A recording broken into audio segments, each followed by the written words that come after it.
Canada's major airlines are facing a slew of fines from the country's transport regulator. The penalties from the Canadian Transportation Agency are related to mass flight delays and cancellations last summer and over the holiday season.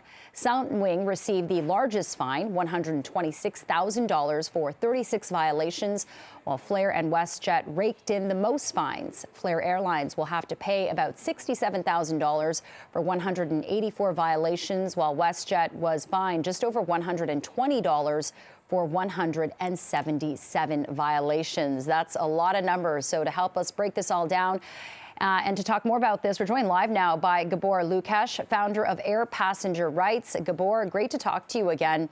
So you're saying that these fines to the airlines are kind of low-hanging fruit, that they won't really do anything in terms of really penalizing the airlines and make them and give them an incentive to change. Is that what you're saying?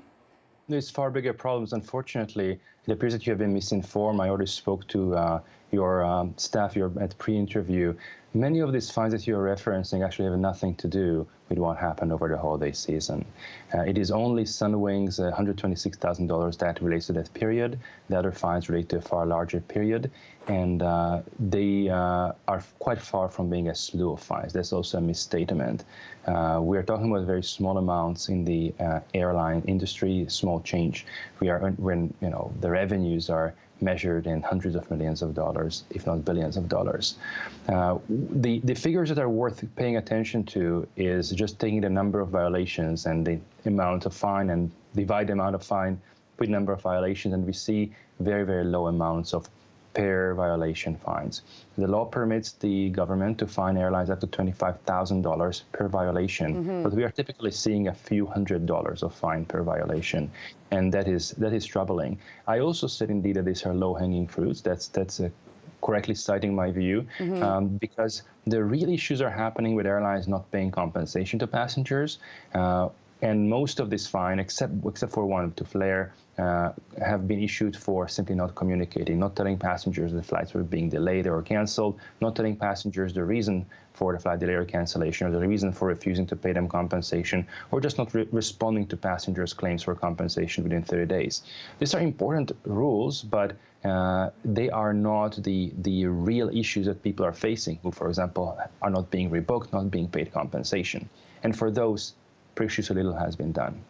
So, Gabor, you mentioned that the fines can be up to $25,000 per violation, and yet we're seeing a very little amount being fined against these airlines. So what does the government do to determine how much that fine is per violation?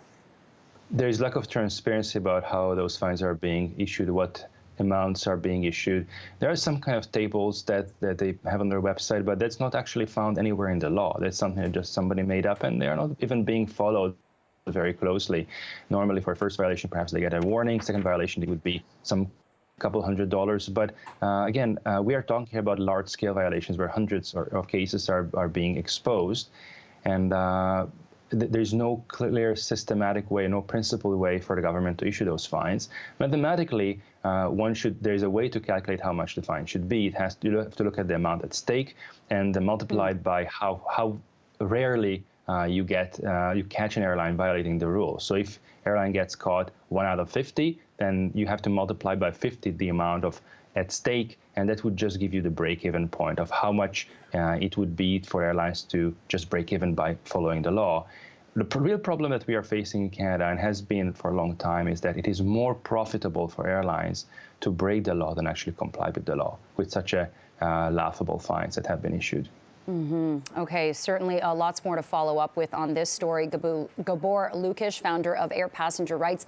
Appreciate your time and insight this morning. Thank you.